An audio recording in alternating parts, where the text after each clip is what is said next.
टुनटुनी चिड़िया अपने पति बंटी कबूतर और एक बेटी लूसी कबूतरी के साथ एक गांव में रहती थी। टुनटुनी का पति मजदूरी का काम किया करता था। वो लोग बहुत ही गरीबी की हालत में रहते थे। बहुत मुश्किल से 2 वक्त का खाना मिल पाता था। बंटी की माँ भी काफी बूढ़ी और बीमार थी। उनकी जिंदगी इसी तरह चल रही थी कि अचानक एक दिन बंटी कबूतर को काफी तेज बुखार आता है और सही इलाज न मिल पाने के कारण उसकी मृत्यु हो जाती है। टुनटुनी के पति का एक छोटा भाई कालू कौवा भी था, जो बहुत चालाक किस्म का कौवा था। भाई की मृत्यु के बाद वो थोड़े दिन उसके परिवार और माँ की सेवा का नाटक करता है। कालू अपनी माँ से कहता है, देखो माँ, भाई की तो अब मृत्यु हो चुकी है। भाभी तो जाकर खेतों में काम करेंगी नहीं, सो मुझे ही सब देखना पड़ेगा। इन कागजों पर अंगूठा लगा दो। बाकी भाभी और बच्चों की चिंता मत करो, उनका सारा खर्च मैं उठा लूंगा। बूढ़ी माँ कालू की बातों में आकर अंगूठा लगा देती है, पर कालू बहुत मक्कार निकलता है। 2-4 दिनों में वो जमीन को औने पौने दाम में बेचकर गांव से फरार हो जाता है। कैसा कपूत पैदा किया मैंने, जो अपने ही घर को बर्बाद करके भाग गया। अब हम लोग क्या करेंगे। टुनटुनी चिड़िया पर तो दुखों का पहाड़ टूट पड़ा। वो सोचने लगती है, मैंने तो आज तक कोई काम नहीं किया, कभी घर से बाहर नहीं निकली। अपनी बच्ची और अपनी बूढ़ी सास का कैसे ख्याल रखूंगी। भगवान ने हमारे साथ बहुत अन्याय किया। घर का एकमात्र सहारा हमसे छीन लिया। कुछ दिन बीतने के बाद खाने पीने का जो थोड़ा बहुत सामान था वो सब खत्म हो गया। अब तो न घर में राशन था और न ही पैसे बचे थे। टुनटुनी अपनी सास से कहती है, माँ जी, जो भी पैसे जुड़े हुए थे वो सब खत्म हो गए हैं। कुछ दिन तो कट गए, पर अब आगे का कुछ सोचना पड़ेगा। अब बस केवल थोड़े से दाल और चावल ही बचे हैं। आज का ही खाना बन पाएगा। कल से मुझे कुछ काम ढूंढने जाना पड़ेगा। मैं बहुत चिंतित हूँ कि तुम लोगों को अकेला छोड़कर मैं काम पर कैसे जाऊँ। बहू, तू चिंता बिल्कुल ना कर। तू तो भगवान की इतनी पूजा करती है, वो जरूर तेरी मदद करेंगे। अब अपनी बेटी और सास को खाना खिला देने के बाद केवल थोड़ा सा ही खाना उसके लिए बचा। टुनटुनी जैसे ही खाना खाने के लिए बैठी, तभी बाहर से आवाज आती है, क्या कोई इस घर पर है? इस भूखे तोते को भी खाना खिला दो। बूढ़े तोते की आवाज सुनकर टुनटुनी चिड़िया तुरंत बाहर आती है और उन्हें बैठने के लिए कहती है। टुनटुनी ने अपने लिए जो थोड़े से दाल और चावल रखे थे वो उस बूढ़े तोते को देने के लिए प्लेट में डालकर ले आती है। ये जो थोड़ा बहुत खाना ही खा लो। मेरे पास आज केवल इतना ही भोजन है, आप इसे ग्रहण कर लें। बूढ़ा तोता खाना खाते खाते टुनटुनी से पूछने लगता है, क्या हुआ बेटी, उदास क्यों हो? टुनटुनी उस बूढ़े तोते को सारी कहानी बताते हुए कहती है, मेरे पति की मौत हो चुकी है और कमाई का कोई जरिया नहीं है। आज तो राशन भी खत्म हो गया है। मुझे समझ नहीं आ रहा कि अपनी छोटी बच्ची और बूढ़ी सास को छोड़कर कैसे बाहर काम पर जाऊं, और यदि काम नहीं किया तो इनके लिए खाना कहां से लाऊंगी।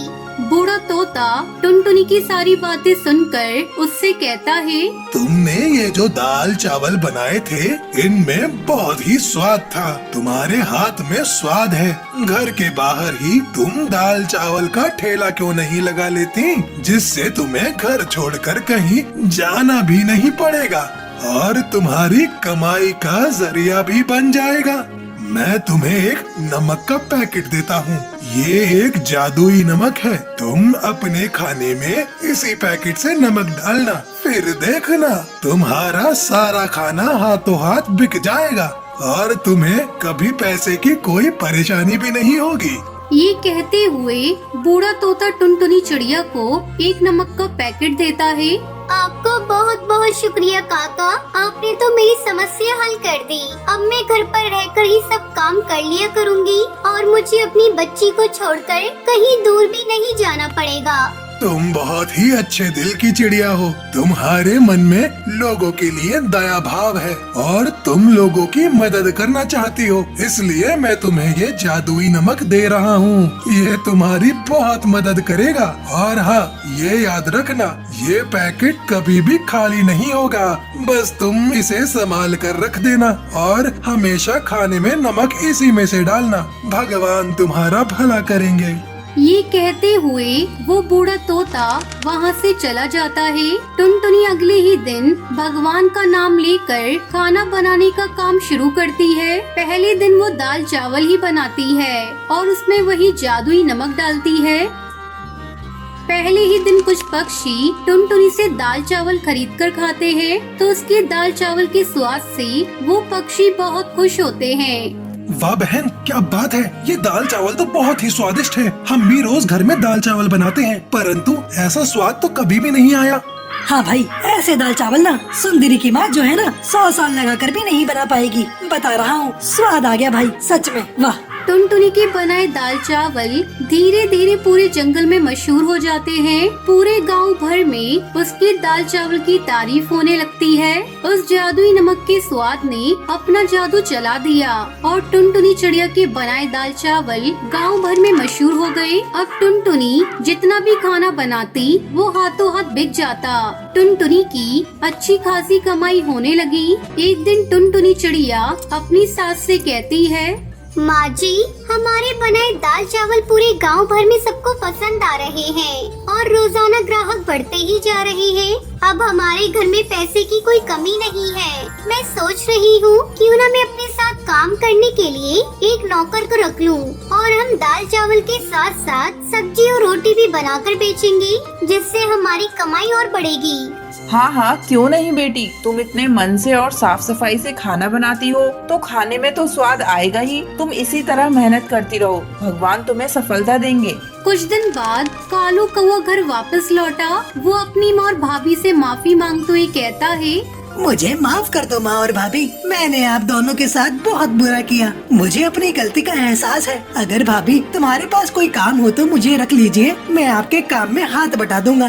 टुनटुनी चिड़िया बहुत सोचकर बोली, ठीक है, मैं तुम्हें एक और मौका दे देती हूँ। तुम आज से ही मेरे ढाबे पर काम कर सकते हो। अब कालू कौवा कुछ दिन तक टुनटुनी चिड़िया के साथ अच्छे से काम करता है और उसे टुनटुनी चिड़िया के जादुई नमक का पता चल जाता है और वो सोचने लगता है, अगर मैं इनका जादुई नमक का पैकेट चुरा लूं, तो मैं भी इससे अच्छा खाना बनाऊंगा। उसमें वैसा ही स्वाद आएगा जैसा कि टुनटुनी के खाने में आता है। बस फिर क्या था, कालू कौवा लालच में आकर टुनटुनी के जादुई नमक में से थोड़ा सा नमक चुरा लेता है। टुनटुनी की बेटी ये सब देख लेती है। वहीं दूसरी ओर कालू कौवा टुनटुनी के चुराए हुए नमक से खाना बनाकर अपना ठेला लगाता है और सभी पक्षियों से कहता है, आइए आइए और कालू के ठेले पर आकर स्वादिष्ट खाना खाइए। कुछ पक्षी कालू के ठेले पर खाना खाने आते भी हैं, पर जैसे ही वो पक्षी खाना मुंह में डालते हैं उसे थूकने लगते हैं। आ थू थू थू थू थू है, इतना बेस्वाद और गंदा खाना। इसमें तुमने मसाले डाले हैं या जहर डाला है भाई? है थू थू थू थू, हमारे सारे पैसे बर्बाद कर दिए हैं। ये खाना तो कोई जानवर भी नहीं खाएगा। लाओ हमारे पैसे वापस करो। सभी पक्षी कालू को भला बुरा कहने लगते हैं और अपने पैसे वापस लेकर वहाँ से चले जाते हैं। वो बहुत दुखी होता है कि उसने तो पैसे उधार लेकर बहुत सारा खाना बना लिया था, परंतु सारा खाना बर्बाद हो गया, जिससे उसका बहुत बड़ा नुकसान हुआ। अगले दिन कालू रोते हुए टुनटुनी से माफी मांगने जाता है। उसे समझ में आ गया था कि एक भली चिड़िया के साथ बुरा करने और चोरी करने का अंजाम उसे मिल गया है। कालू कौवे को अपनी गलती समझ आ जाती है और उसके बाद से वो ईमानदारी के साथ टुनटुनी चिड़िया के यहाँ काम करने लगता है।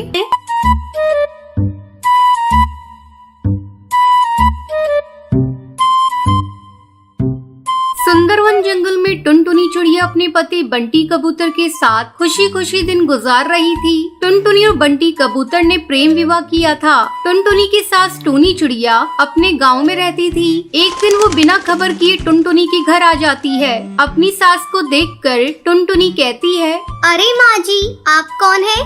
बहू, तूने मुझे पहचाना नहीं? मैं तेरी सास हूँ। आप तो बिना खबर के यहाँ आ गई। बहू, ये तुम कैसी बातें कर रही हो? अपने बेटे के घर आने के लिए मुझे खबर देनी होगी। लगता है मेरे आने से तू खुश नहीं है।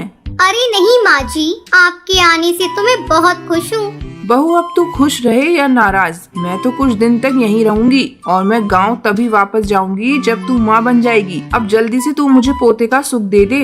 अरे माँ जी, आप तो अभी आई हैं और अभी से पोते की रट लगाने लगी। अभी आप आराम कीजिए, मैं आपके लिए चाय बना कर लाती हूँ। इतना कहकर टुनटुनी चिड़िया चाय बनाने के लिए चली जाती है। चाय बनाते समय टुनटुनी चिड़िया सोच रही थी कि कैसे वो उस मुसीबत से छुटकारा पाएगी। तभी उसका पति बंटी कबूतर वहाँ आ जाता है। सुनो जी, अपनी माँ को गांव वापस भेज दो। अगर माँ जी कुछ दिनों के लिए यहाँ रुक गई तो मेरा जीना हराम कर देंगी। तुम्हें पता है, जब से आई है तब से पोते की रट लगा रही है। तो इसमें बुराई क्या है? अपनी शादी को हुए कई महीने गुजर गए हैं, आखिर तुम्हें माँ बनने में क्या हर्ज है? तुम कान खोलकर सुन लो जी, मैं अभी माँ बनकर अपना फिगर खराब करना नहीं चाहती। तो तुम भी कान खोलकर सुन लो, अगर तुम माँ नहीं बनोगी तो मैं तुम्हें छोड़कर दूसरी शादी कर लूंगा। मेरी माँ ही नहीं, अब मैं भी चाहता हूँ कि मेरा बच्चा हो। अपने पति का गुस्सा देखकर टुनटुनी उससे कुछ नहीं कहती और अपने कमरे में चुपचाप चली जाती है। तभी टुनटुनी की सहेली मीठी तोती का फोन आता है। टुनटुनी उदास मन से उससे बातें करने लगती है। अरे टुनटुनी, आज तेरी आवाज को क्या हुआ? लग रहा है तू रो रही है। क्या बात है, तू मुझे बता, शायद मैं तेरी कोई मदद कर सकूं। क्या बताऊं मीठी, मेरी सास आई है, उसने मेरा जीना हराम कर रखा है। उन्हें पोता चाहिए और मैं अभी माँ बनना नहीं चाहती। मैं क्या करूं, कुछ समझ में नहीं आ रहा है। बस इतनी सी बात, तू झूठ मूठ की प्रेग्नेंट हो जा। कुछ दिनों बाद मैं तुझे एक अंडा ला कर दूंगी और तू अपनी सास को बता देना कि ये अंडा तूने दिया है। कुछ दिनों में उस अंडे से बच्चा बाहर आ जाएगा। इस तरह तू माँ भी बन जाएगी और तेरा फिगर भी खराब नहीं होगा। चल अब फोन रख। टुनटुनी फोन रख देती है और खुशी खुशी अपने कामों में जुट जाती है। इस तरह कुछ दिन गुजर जाते हैं। एक दिन टुनटुनी अपने पति बंटी कबूतर से कहती है, लगता है भगवान ने आपकी सुन ली, मैं प्रेग्नेंट हो गई। ये सुनकर बंटी कबूतर और उसकी सास दोनों खुश हो जाते हैं। एक सप्ताह बाद मीठी तोती टुनटुनी को एक अंडा लाकर देती है। टुनटुनी झट से उस अंडे को छुपा लेती है। फिर मीठी तोती वहाँ से चली जाती है। कुछ देर बाद टुनटुनी चिल्लाकर कहती है, माँ जी, ये देखिए, मैंने कितना सुंदर अंडा दिया है। बस अब कुछ ही दिनों में इससे बच्चा बाहर आ जाएगा और आपको दादी कहकर पुकारेगा। टूनी चिड़िया उस अंडे को देखकर खुश हो जाती है। उसे क्या पता था कि टुनटुनी चिड़िया ने झूठ बोला है। कुछ दिनों बाद उस अंडे से एक कौवे का बच्चा बाहर आता है और टुनटुनी की पोल खुल जाती है। ये देखकर टूनी चिड़िया कहती है, अरे देख तो बंटी, तेरी पत्नी ने क्या कारनामा किया है। ये तो अपना फिगर बचाने के लिए एक कौवे का अंडा ले आई। राम राम राम राम, इसे भगवान का जरा भी डर नहीं है। फिर टुनटुनी अपनी सास और अपने पति से माफी मांगती है और उन्हें बताती है कि उसने झूठा प्रेग्नेंट होने का नाटक किया था। लेकिन बंटी कबूतर उसे माफ नहीं करता और उसे धक्के मारकर घर से बाहर निकाल देता है। टुनटुनी अपनी गलती पर पछता रही थी। वो कौवे के बच्चे को उसकी माँ के पास पहुँचा देती है। फिर अपना एक अलग घोंसला बनाकर उसमें रहने लगती है। इस तरह कई दिन गुजर जाते हैं। एक दिन टुनटुनी चिड़िया बंटी कबूतर को फोन करती है और रोते हुए उससे कहती है,